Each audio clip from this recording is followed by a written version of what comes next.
Et aujourd'hui, on est à Aveiro, ou plutôt en ce moment, à 3 km à Aveiro, on est donc sur les plages d'Aveiro. Ici, on est sur la Praia do Farol, la plage du Farol. Après, on va découvrir la Praia Costa Nova, qui est assez connue à cause de ses maisons de toutes couleurs. Vous allez les reconnaître tout de suite. Donc, je vais vous montrer un petit peu où on est là. Ici, c'est la Praia do Farol parce qu'on a donc ça ici, connu pour ça, cette plage. Voilà. Et ici, donc la plage. Et voilà des plages typiques du nord du Portugal, ou plutôt du nord du Portugal, donc des plages très grandes. Pas tout le monde aime ça parce on doit marcher longtemps jusqu'à l'eau, n'est-ce pas? Moi personnellement, comme je suis un enfant du nord, j'aime beaucoup. Mais il y a vraiment des gens que je connais qui n'aiment pas trop parce qu'on est vraiment trop loin de la mer. Hein. Voilà. Mais on va continuer tout de suite. Donc on va d'ici, on va à Praia da Costa Nova avec ses petites maisons. Et après, on va aller voir donc, le centre d'Aveiro pour que vous connaissez. Donc Aveiro, c'est le Venise du Portugal. Moi, je trouve que c'est un petit peu exagéré. Pour ceux qui connaissent Venise, ça n'a pas trop rien à voir, mis à part vraiment le fleuve et les bateaux qui croisent. Mais bon, ça n'a vraiment rien à voir. Allons-y, on va découvrir.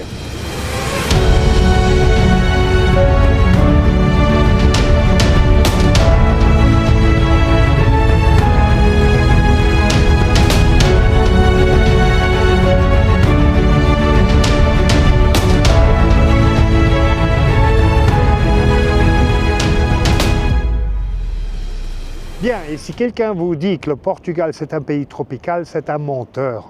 Aujourd'hui, là, bon, je dois dire il est 10h30, 11h du matin. Là, il doit faire au moins, suivant ma voiture, 14 degrés. Mais en fait, on a l'impression qu'il fait 8. Hein. Donc, vous voyez, j'ai mon blouson, il fait froid, le temps il est beau, mais vraiment le vent est gelé. Hein. Donc, quand on vous dit ça, le Portugal, c'est un pays qui est toujours chaud, ce n'est pas vrai. C'est vrai que ce genre de température, normalement, là, en janvier, février, cette année, c'est venu un peu plus tôt à cause de tous ces changements, je pense. C'est venu un peu plus tôt. Je pense que ça doit s'arrêter. Quand la pluie viendra, la température deviendra mieux. Mais bon, en attendant, on se les gèle. Hein. Allons-y, on va sur la Praia da Costa. Et les voici, les maisons. On les trouve dans tous les formats possibles, même des garages. J'ai même vu des maisons contemporaines qui ont été peints comme ça. Donc, je n'ai pas recherché, mais je vais voir d'où est-ce que ça vient, ces couleurs et ce style. En fait, ça me rappelle un peu, je ne sais pas si c'est bien en Belgique ou si c'est en Hollande, ça me rappelle quelque chose. Mais enfin, la réalité, c'est que c'est depuis longtemps comme ça ici. Donc, c'est assez intéressant à voir. Et là, de l'autre côté, après, on va voir, on a la Ria, donc le fleuve d'Aveiro qui est ici devant nous. On va le voir un petit peu après. Donc ici, en fait, en réalité, on a ici le fleuve tout le long, hein, la Ria d'Aveiro. Et derrière ces maisons, en fait, donc 2 ou 3 rangées derrière, on a la plage. Donc en fait, on est ici au milieu pendant beaucoup de kilomètres comme ça. Il y a cette route d'ailleurs, elle continue à travers différentes plages, donc dans beaucoup de kilomètres, on est entre fleuve et mer. Voilà, c'est une constellation assez sympa, surtout pour ceux qui aiment pêcher, parce que la Ria, donc le fleuve, elle offre beaucoup d'opportunités pour pêcher et beaucoup d'opportunités aussi pour tout un tas de différentes pêches. Donc pour ceux qui aiment la pêche, c'est le bon endroit. Et oui, comment je pourrais faire une vidéo sans mer et sans plage, évidemment. Bon, il fait un petit peu plus chaud là maintenant. Je pense que là maintenant, il y a quand même du vent encore, mais on sent au moins les 15 degrés. Il est aussi midi, donc laissons-nous découvrir un peu la plage ici. Donc voilà, ça c'est plutôt les plages du nord, donc des étendues beaucoup plus grands. Il y a des étendues même plus grands que celle-là. Quand le plus on monte au nord, le plus d'étendues on a. Donc le plus on marche pour aller à la mer. La voici. Donc ici, on est côté mer, hein, on est côté mer et on a à 500 mètres ligne d'oiseau, donc le fleuve, la Ria d'Aveiro. Donc c'est un endroit très agréable, beaucoup de gens de Porto évidemment qui ont une maison ici, mais aussi pas mal de gens de Lisbonne, mais c'est quand même plutôt gouverné par le nord ici, cette région, hein. Surtout parce qu'on a le facteur pêche et tout ça, donc les gens s'amusent à aller à la plage, mais en même temps à pratiquer des sports nautiques sur le fleuve, etc. Hein. Allons-y maintenant découvrir Aveiro, mais d'abord passons au fleuve rapidement. Hein. On va reprendre la voiture. Et oui, c'est marcher, marcher, toujours marcher. Pour faire ces vidéos, il faut que je marche toujours beaucoup. Ça fait partie du jeu, n'est-ce pas, hein? Allez, on va jeter un coup d'œil sur l'autre côté. Donc ça, c'est cette étendue de ce village. Praia Nova. C'est encore assez naturel ici, autour des dunes, comme vous voyez. Allez, on va y aller. Bah, je ne suis pas tout seul au moins. Allez, vers la voiture et en direction d'abord du fleuve et après Aveiro.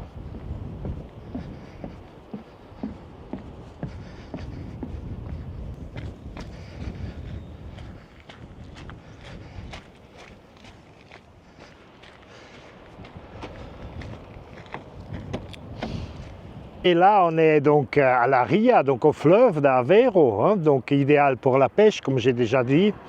Et on va jeter un coup d'œil là.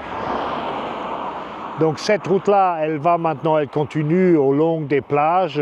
Je crois que jusqu'à Figueira da Foz, oui. Donc voici le fleuve.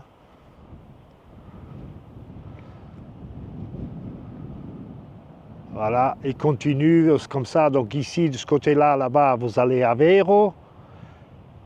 Et ici, on continue comme ça pendant des kilomètres. En fait, en réalité, là derrière, au fond, là, donc on doit être à vol d'oiseau à 500 mètres, on a la mer. Donc on a la plage, la mer et tout ça. Donc on est vraiment dans une espèce de semi-île ici, qui est assez intéressante. Et voilà. On va peut-être maintenant continuer en direction d'Aveiro et découvrir ce qu'on a à découvrir à Aveiro, hein, d'accord? Et voici, on voit les maisons de nouveau. C'est bien typique, hein, pour cette petite ville côtière, n'est-ce pas? Comme vous pouvez voir, il y en a partout. Et nous voici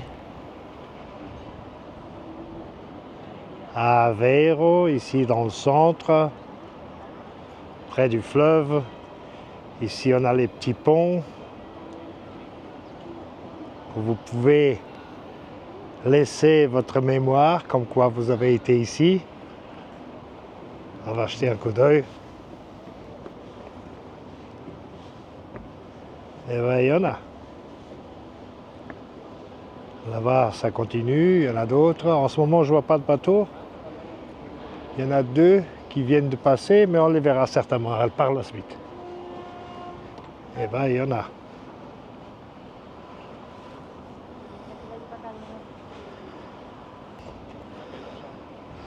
Donc voilà, vous pouvez laisser ici vos mémoires, comme ça. Personne ne dira que vous n'avez jamais été au Portugal ou à Aveiro. Hein. Ah, on va en attraper un quand même. Bah, en ce moment, ils sont assez vides, comme vous pouvez voir, évidemment, hein, il fait froid. C'est pas l'époque touristique, mais vous pouvez vous imaginer comment c'est en été. Hein. Je n'ai pas besoin de vous expliquer.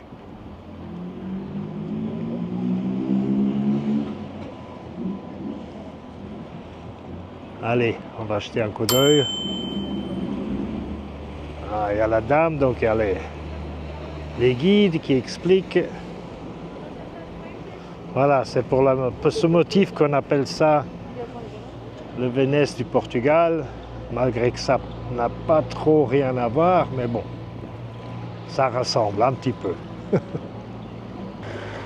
Ici, on a déjà un bateau bien plus peint. Il faut qu'il klaxonne avant de passer les ponts pour savoir s'il y a quelqu'un d'en face qui vient. Comme vous pouvez voir, ils ne peuvent pas passer à deux l'un à côté de l'autre. Donc il y a toujours un qui doit attendre l'autre. On va voir ce bateau de près. Comme ça, vous pouvez les comparer avec ceux de Venise. Ils sont assez grands, hein. Je pense qu'ils peuvent, je sais pas, 30, 40 personnes peut-être. Ils attendent les touristes. Là, ce qui est marrant, c'est qu'il faut qu'ils klaxonnent. On ne l'entend pas là en ce moment, il n'y a personne qui passe. Mais il faut qu'ils klaxonnent parce qu'il y a différents ponts, ils ne peuvent pas passer un à côté de l'autre. Donc, il y a un qui doit attendre l'autre pour qu'il puisse passer.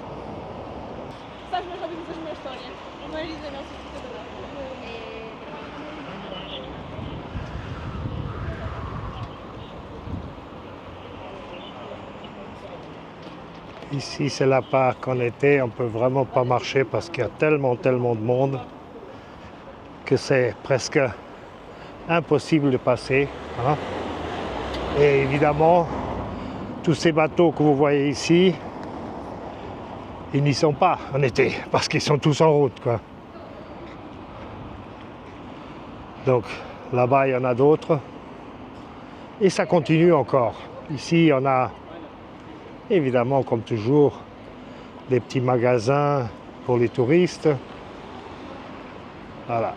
Donc ici, on est à côté de l'ancien marché de poissons, qu'aujourd'hui est un emblème touristique, mais qui est un... Voilà, ce sont plein de petits restaurants qui sont là-dedans. Vous pouvez faire de la dégustation de tout un tas de choses. En ce moment fermé, évidemment. Mais voilà, comme ça, vous avez une vue de l'ensemble.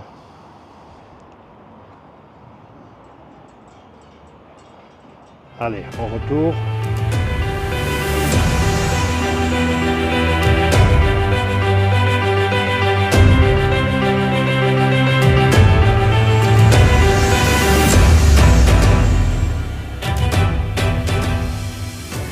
C'est évident qu'aujourd'hui, tous ces restaurants qui sont ici dans ce centre sont plutôt virés vers le touristique.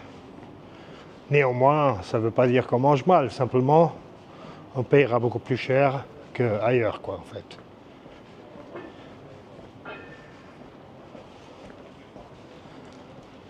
Mais c'est agréable. Comme vous pouvez voir, les gens sont assis dehors. Moi, je ne le ferai pas. Pour moi, il fait trop froid.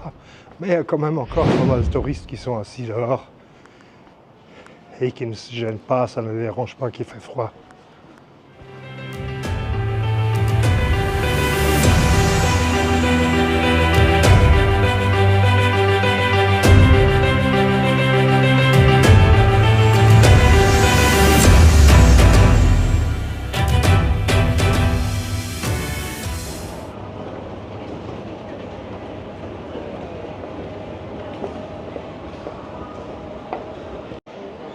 Ça, c'est la part supérieure.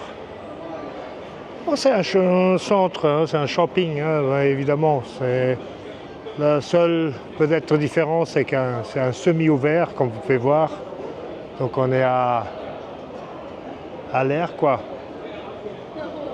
Voilà, et à la pluie aussi, quand il pleut, évidemment.